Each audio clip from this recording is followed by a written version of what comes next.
Hello YouTube! I'm here to discuss the new shows of the fall 2024 TV season. I have been meaning to make this video for a hot minute, and I realized just last night as I was watching the high potential mid-season finale, they're like, oh, I gotta do this now or never. So here I am, I've got to discuss these shows because this has been a great time for cable TV, okay?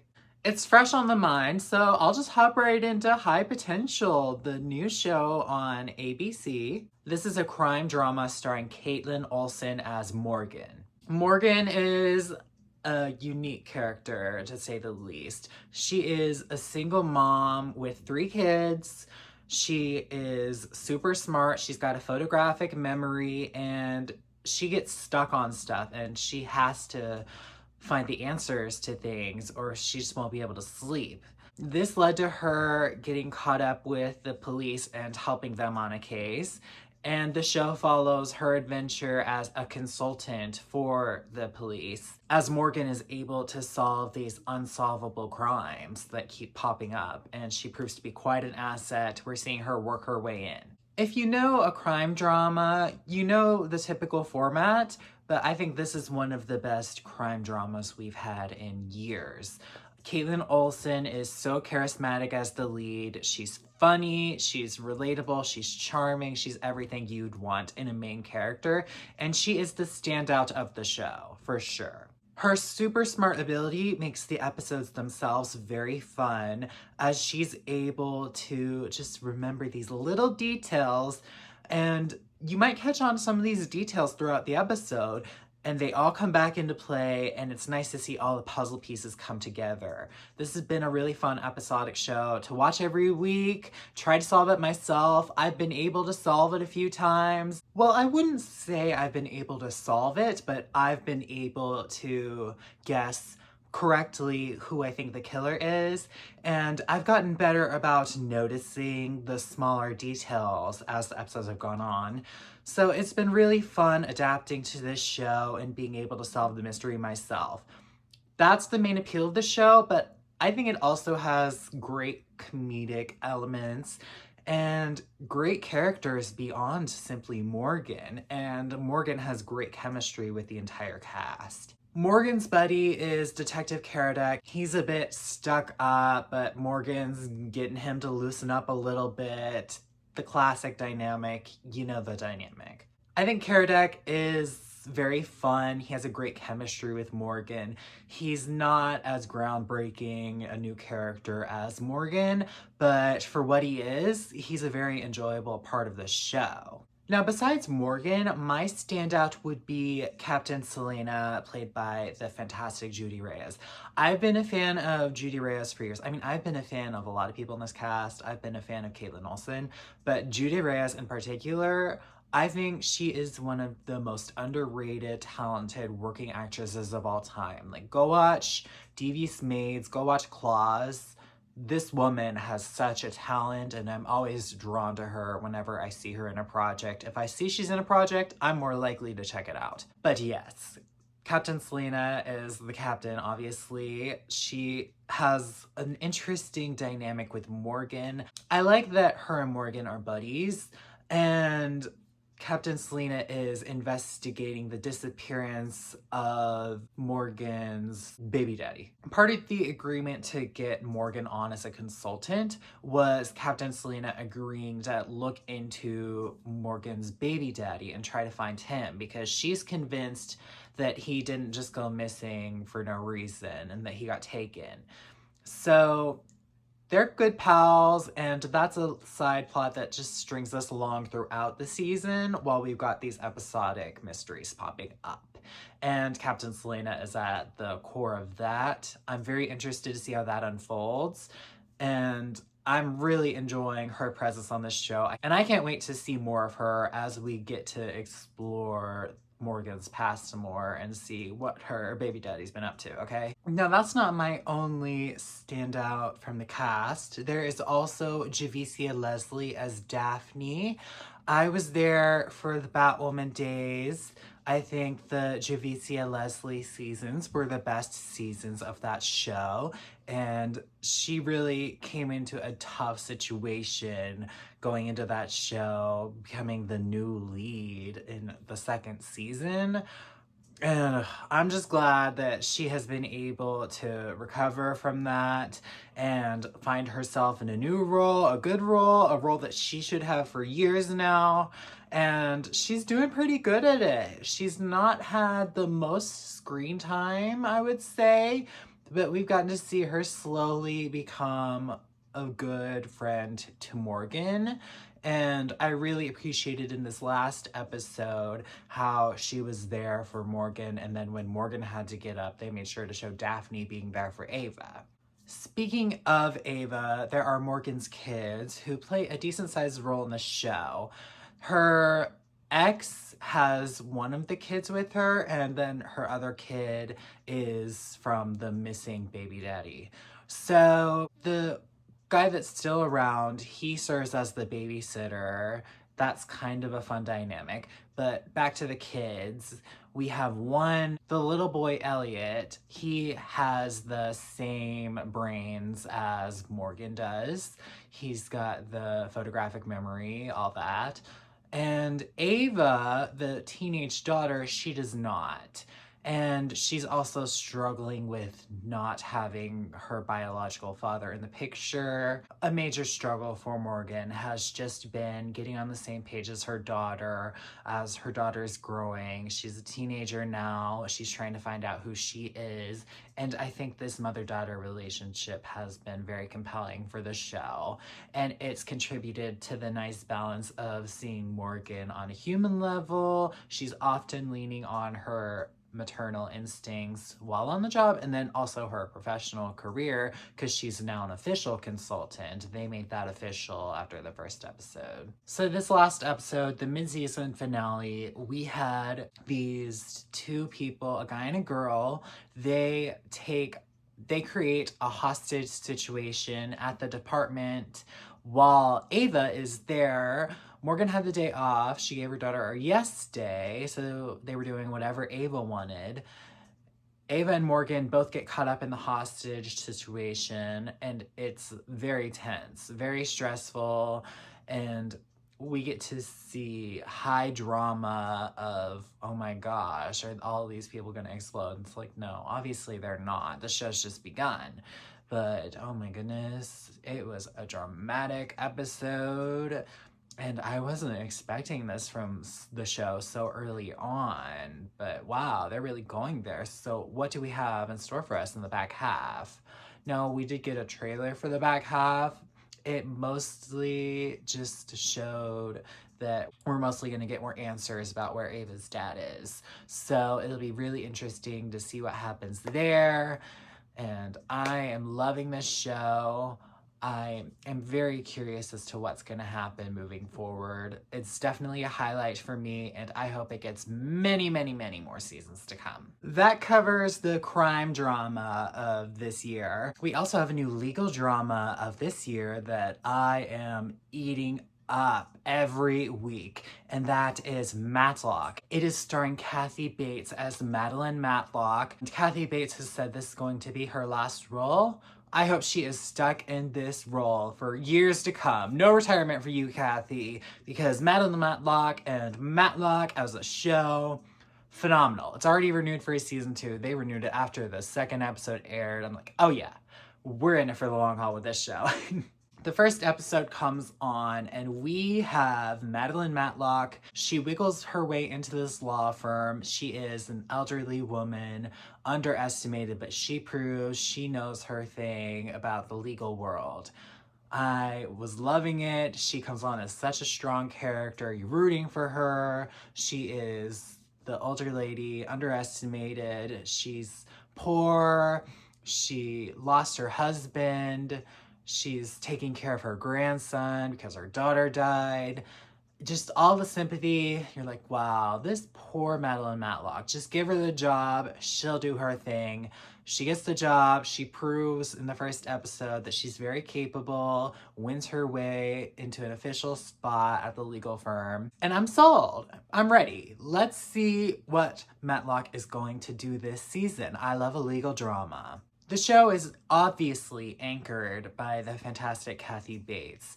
This Madeline Matlock role, it could go down as her best role to date if we get to spend the proper amount of time with it.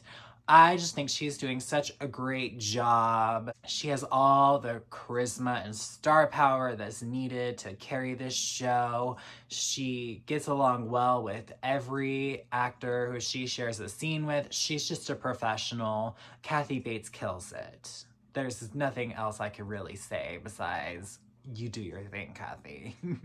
That's not to say I don't have some other standouts for this show. One of my standouts would have to be Sky P. Marshall's Olympia. Now, I've been a fan of Sky P. Marshall.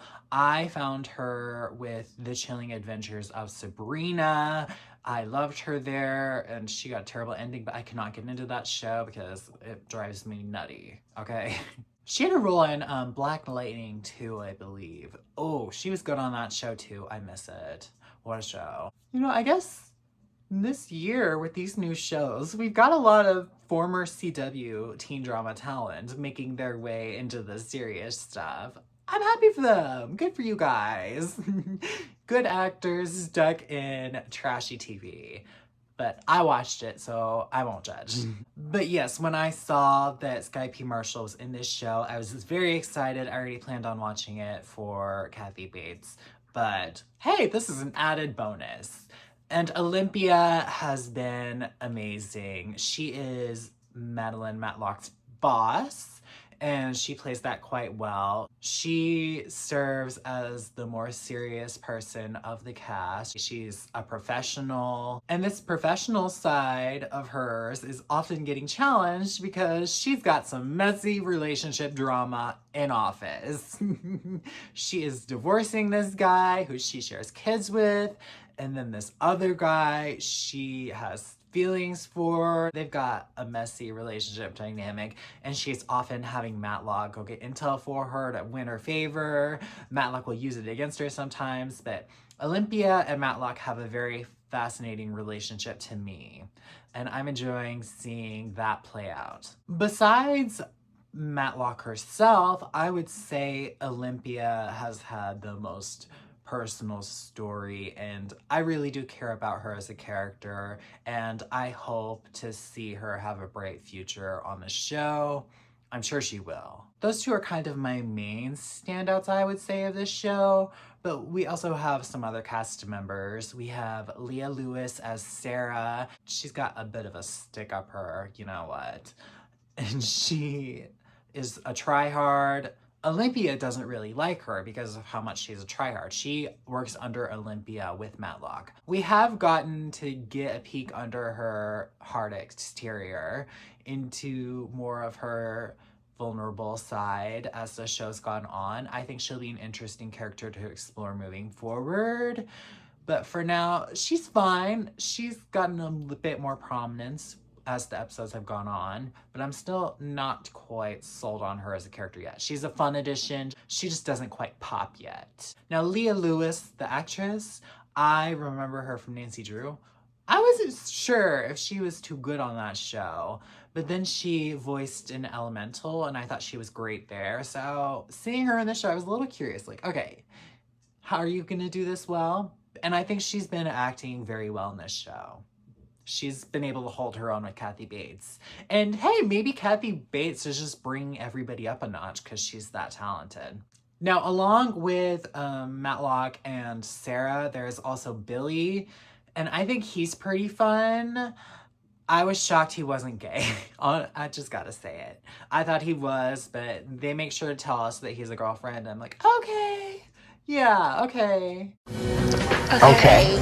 You do you. Good for you. Now, if you have any intention of watching this show, I'm going to advise you to skip to the next section where I'll discuss Happy's Place. I'll put up a poster, you'll know when to skip to. But I have to talk some Matlock spoilers, and if you don't want to be spoiled, if there is any chance that you are going to watch Matlock, skip ahead, please. Do yourself a favor and experience these spoilers in real time. Okay, I'm talking now.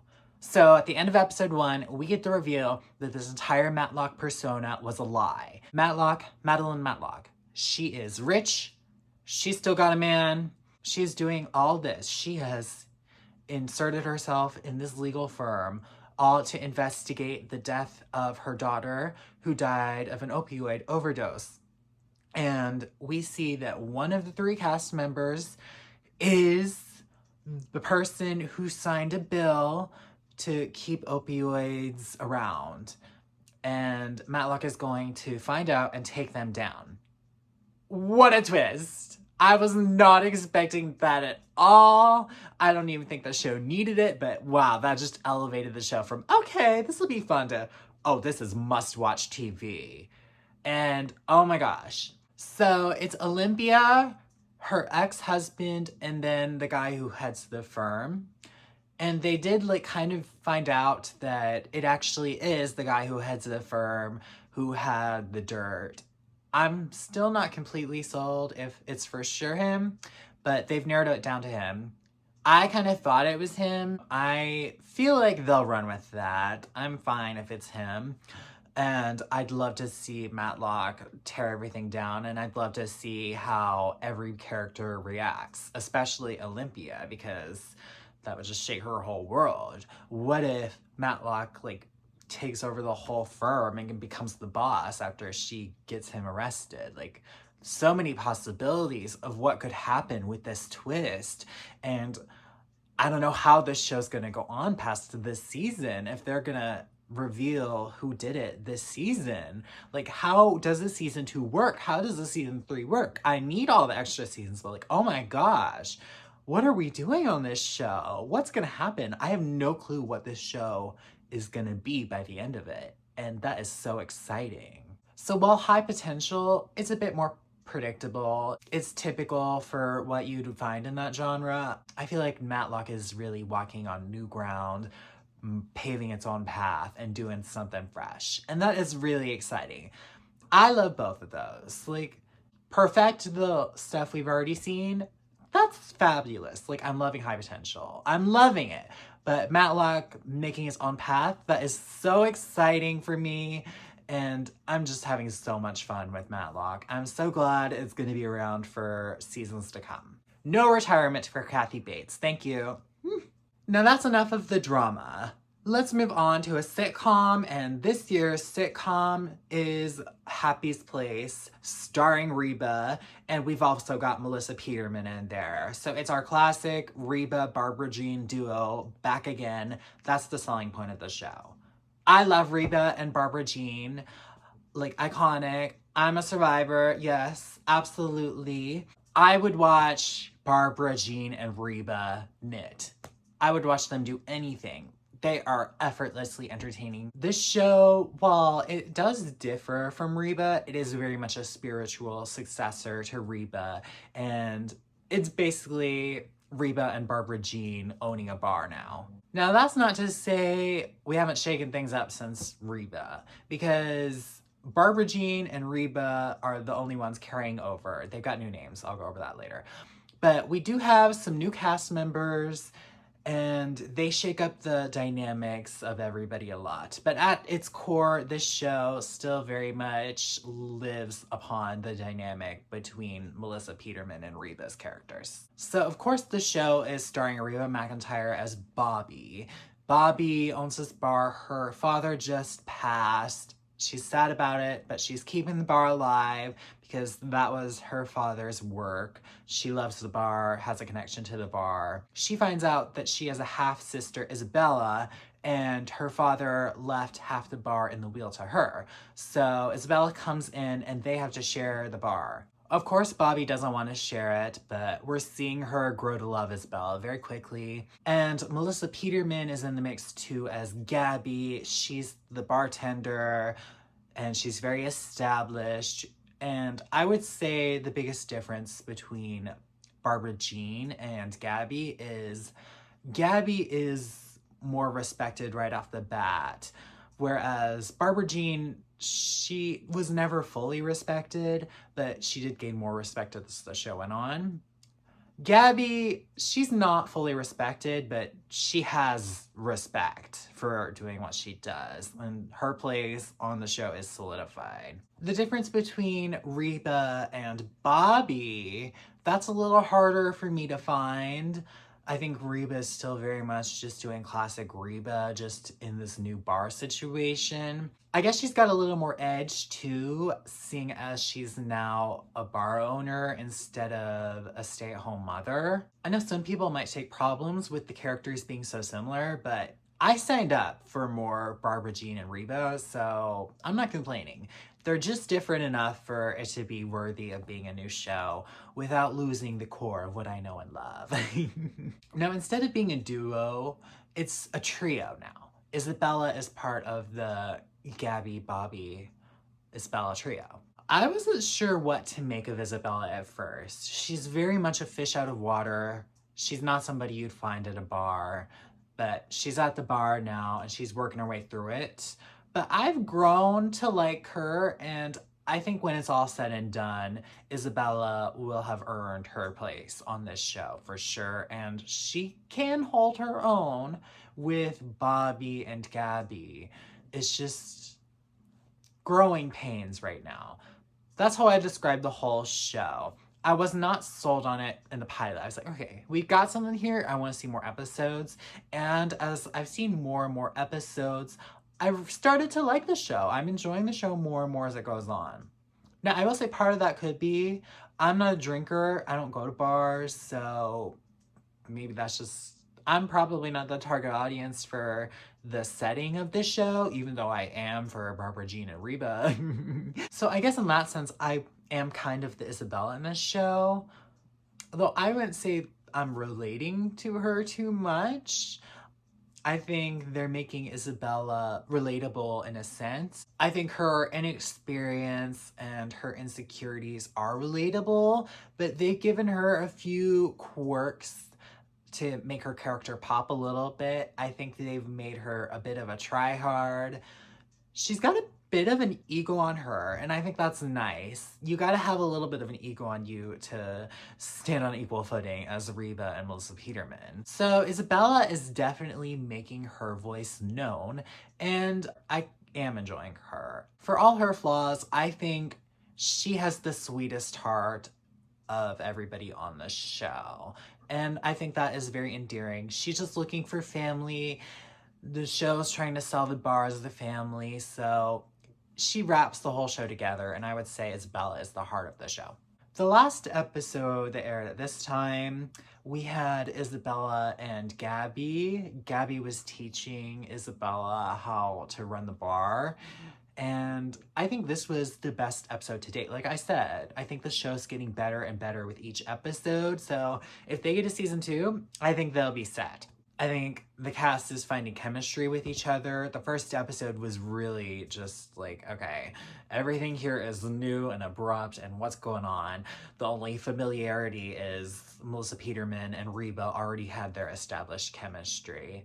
So as the show's gone on, Bobby, Gabby, and Isabella have found their chemistry as a trio. And I'd say I'm sold on the show now. I think I'm officially sold on the show. This last episode was pretty good. Now, apart from those three, there are a few other cast members on the show. The only one who's left any impression on me at all is Steve. He's kind of just there bossing them around sometimes. He isn't really a standout. He's not really the comedic character. He is like the normal amongst the chaos, I would say. I think he's a nice addition to the show, but he's never going to be my favorite. The other characters on the show, they don't really do anything for me right now. Not memorable. I don't know their names, so that's all I can say. But overall, I'm just happy to have another sitcom in my life. I am so happy to have Reba and Melissa Peterman back together again. The dynamic duo. You can't go wrong with them. That's all I've got for new shows. If I missed any, let me know. I'm happy to go catch up on them. I could always use another weekly show. I am watching some other weekly shows from past years. I'm not going to discuss them right now. Maybe when the season ends. Like, I'm watching Abbott Elementary, of course. Shout out Principal Ava, you're iconic. The Equalizer, I've been watching that since it started. Queen Latifah, iconic. I also watched Found, starring Shanola Hampton, and you gotta love her. That one's on its second season right now, and it's stellar. So I'd love to talk about all of those shows sometime too. It's just about finding the time. But I want to give these new shows their time to shine. All three of them are just great. I would recommend all three of the shows. Just go watch them. They're so fun. Maybe when the season ends, I will try to talk about them all again. Or if anything major happens, I'll have no issue picking up my camera and getting to chatting, okay? So until next time, bye!